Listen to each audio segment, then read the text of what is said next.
በጉጉት ሲጠበቅ የነበረው የዲፕሎማቶች መንደር በሆነው በሳር ቤት ሳይታችን ላይ የቤት ባለቤት ለመሆን ፈልገው ሽያጭ በመጨረሳችን እድሉ ላመለጣችሁ ደንበኞቻችን ዳግመኛ በዛው ሳር ቤት ከቫቲካን ኤምባሲ ፊት ለፊት የተለያዩ የካሬ አማራጮችን እስከ 35% በሚደርስ እውነተኛ ቅናሽ ከ80 ካሬ ጀምሮ በ5.7 ሚሊዮን ብር የቤት ባለቤት ስናደርጎ በታላቅ ደስታ ነው። በተጨማሪም ቤተ መንግስት አቅራቢያ ያደረገውና የብዙሃኖች ትዝታ በያዘው በአቧሬ አዲሱ ሳይታችን ላይ ከባለ አንድ መኝታ ጀምሮ የመኖሪያ ቤቶችንና የንግድ ሱቆችን ደግሞ ከፈለጉ በኢንዱስትሪ መንደር በሆነው በገላን ባወጣረው ትልቅ የገበያ ማዕከላችን ላይ በጠቅላላ ዋጋ ከ2.6 ሚሊዮን ብር ጀምሮ የሱቅ ባለቤት ይሁኑ። ያለን ቦታ ውስን በመሆኑ እንዳያመልጦ። ለበለጠ መረጃና ለሳይት ጉብኝት ከታች በምናስቀምጠው ስልክ ይደውሉ።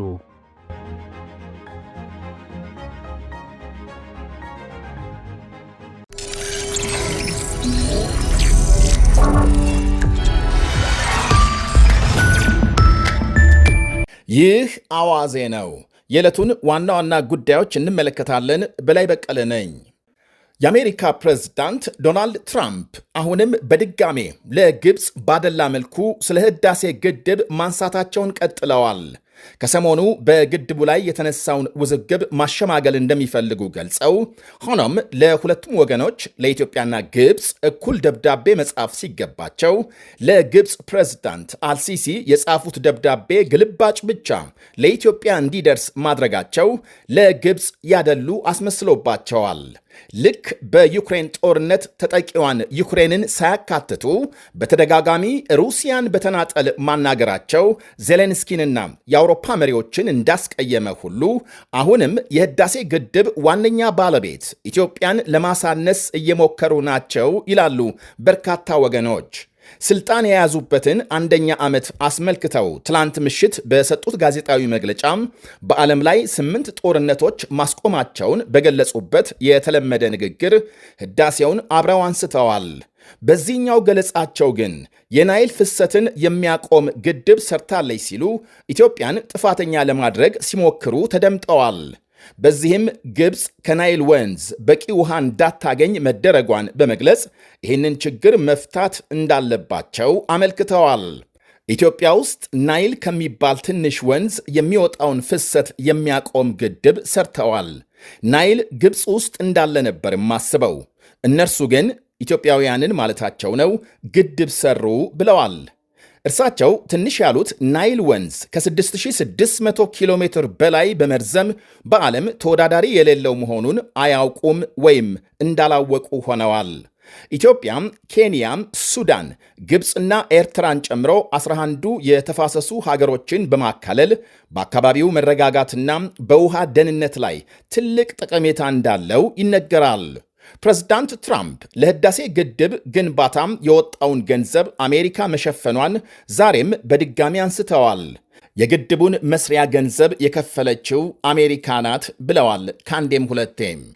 መለሱናም የግድቡ መሰራት ግብፅ በቂ ውሃ እንዳታገኝ እንቅፋት ሆኗል በማለት ቅሬታቸውን ገልጸዋል።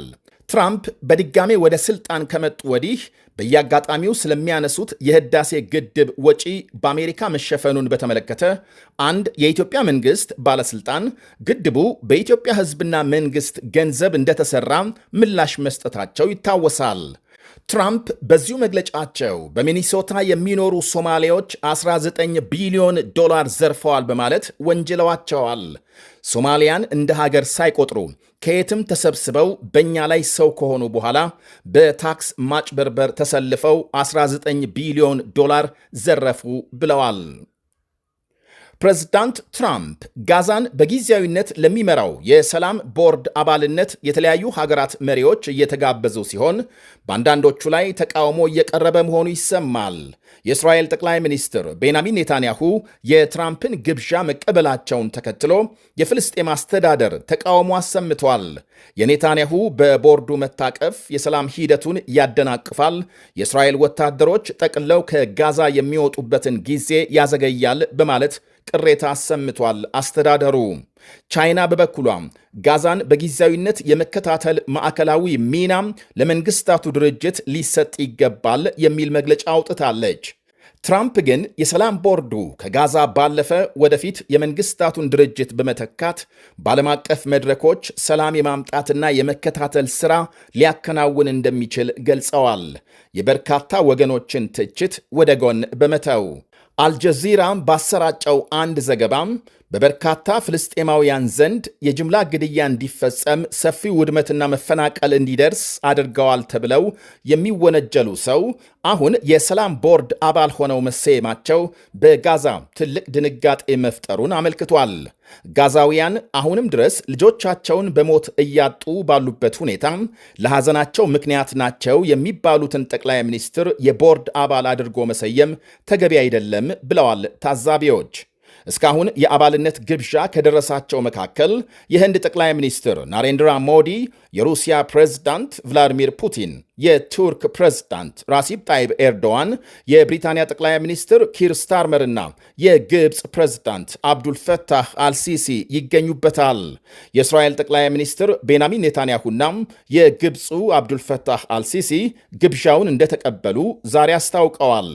ከቦርዱ ዋና ሥራ አስፈጻሚዎች መካከል የብሪታንያ ጠቅላይ ሚኒስትር ቶኒ ብሌር የሚገኙበት ሲሆን እርሳቸውም በ2003 ኢራቅ ላይ የተፈጸመውን ወረራ ደግፈዋል በሚል ክስ ይቀርብባቸዋል።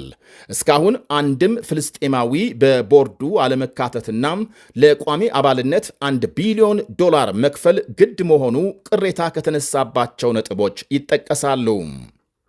ዳቮስ ስዊዘርላንድ በሚካሄደው የዓለም ኢኮኖሚ ፎረም ለመሳተፍ ጉዞ ጀምረው ሆኖም አውሮፕላናቸው በገጠመው የቴክኒክ ችግር ተመልሰው ለማረፍ የተገደዱት ፕሬዝዳንት ትራምፕ በሌላ አውሮፕላን ተሳፍረው ዛሬ ከሰዓት በኋላም ዳቮስ ገብተዋል። 3 ሰዓታት ዘግይተው ከገቡ በኋላም ለፎረሙ ንግግር ያደረጉ ሲሆን አብዛኛውን ትኩረት የያዘው በግሪንላንድ ጉዳይ ከአውሮፓ ጋር የተፈጠረው ውዝግብ መሆኑ ታውቋል። ግሪንላንድን የአሜሪካ ለማድረግ ኃይል እንደማይጠቀሙና ከዚያ ይልቅ ለድርድር ቅድሚያ እንደሚሰጡ ገልጸዋል። እንዲያም ሲል ሀገራቸው በግሪንላንድ ተጨማሪ ሰራዊት ልታሰፍር እንደምትችልም አመልክተዋል። አውሮፓም ጉዳዩን ከማጦዝ እንዲቆጠብና ግሪንላንድን ለመግዛት የሚያስችል ድርድር ላይ ማተኮር እንደሚያስፈልግ ገልጸዋል።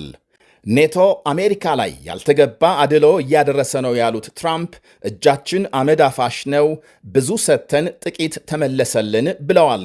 ፕሬዝዳንቱ 8 ጦርነቶች እንዳስቆሙ የተለመደ ንግግራቸውን ዳቮስ ላይም ደግመውታል። የእስራኤል ሐማስ፣ የእስራኤል ኢራን፣ የህንድና ፓኪስታን፣ የሩዋንዳና ኮንጎ፣ ታይላንድና ካምቦዲያ፣ አርሜኒያና አዘርባይጃን፣ ግብፅና ኢትዮጵያ፣ ኮሶቮና ሰርቢያ። ትራምፕ በአውሮፓ ሀገሮች ላይ ለመጣል ስላቀዱት ታሪፍ በዛሬው መግለጫም ባያነሱም የአውሮፓ ኮሚሽን ፕሬዝዳንት ኦርሱላ ቫንደር ሌን አውሮፓም የአጸፋ እርምጃ ለመውሰድ ዝግጁ መሆኑን ገልጸዋል። ለደህንነት ሲባል የታሪፍ ዛቻ መሰንዘር ተገቢ አይደለም ብለዋል። አውሮፓም ችግሮች በውይይት እንዲፈቱ ይፈልጋል ያሉት ቫንደርሌን አስፈላጊ ሆኖ ከተገኘም በአስቸኳይና በአንድነት እርምጃ ለመውሰድ ዝግጁ ነው በማለት አስገንዝበዋል። የፈረንሳይ ፕሬዝዳንት ኢማኑኤል ማክሮን በተመሳሳይ የአውሮፓ ህብረት በትራምፕ ላይ ያጸፋ እርምጃ እንዲወስድ ትላንት መጠየቃቸው ይታወሳል።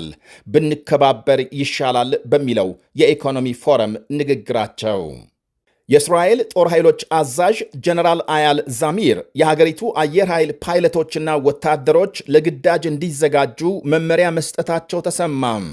ጀነራሉ ባልተለመደ ሁኔታም የአየር ኃይል ጦር ሰፈር በመገኘት ለተዋጊ ጀቶች አብራሪዎችና ወታደሮች መመሪያ መስጠታቸውን የእስራኤል መገናኛ ብዙሃን ዘግበዋል። ደቡብ እስራኤል የሚገኘውን አየር ኃይል የጎበኙት አዛዡ በዚህ ሳምንት የተገዙ 3 አዳዲስ F-35 ዘመናዊ ተዋጊ ጀቶችን ተመልክተዋል። እስራኤል አጠቃላይ ያላትን F-35 ጀቶች ቁጥር 48 አድርሶታል። አዳዲስ የተገዙት ጀቶች በጠላቶቻችን የመጣብንን አደጋ በሚገባ ቀልብሰን ያጸፋ እርምጃ ለመውሰድ ምን ማድረግ እንዳለባችሁ ስለምታውቁ ኩራት ይሰማናል በማለት የአየር ኃይል አባላቱን ስለማድነቃቸው ዘ ታይምስ ዘግቧል።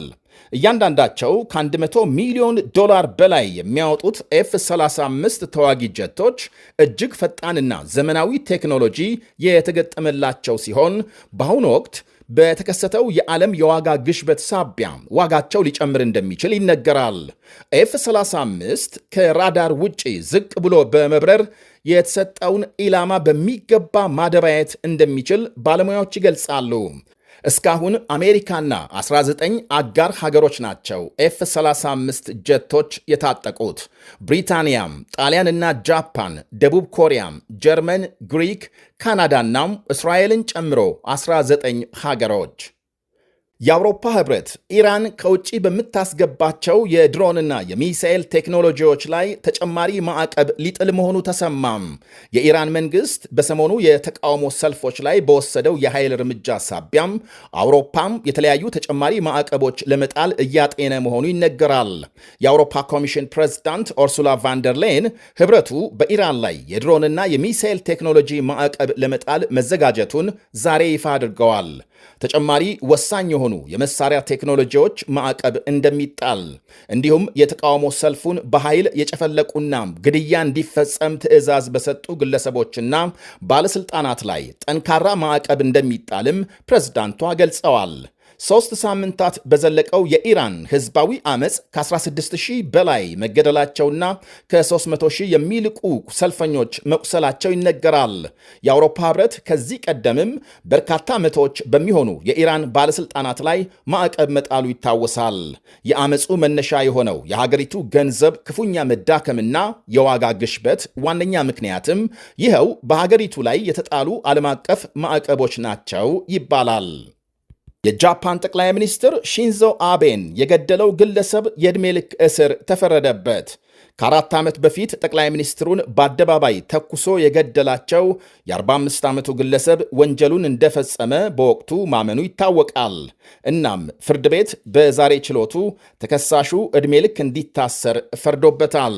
ጠቅላይ ሚኒስትሩ ንግግር ሲያደርጉ ለተፈጸመባቸው ግድያ ምክንያት ነው የተባለው ቤተ ክርስቲያን ከተከታዮቿም የምትሰበስበውን ከፍተኛ ገንዘብና ሌሎች ጉዳዮች ላይ ምርመራ እንዲደረግ ፍርድ ቤቱ ወስኗል።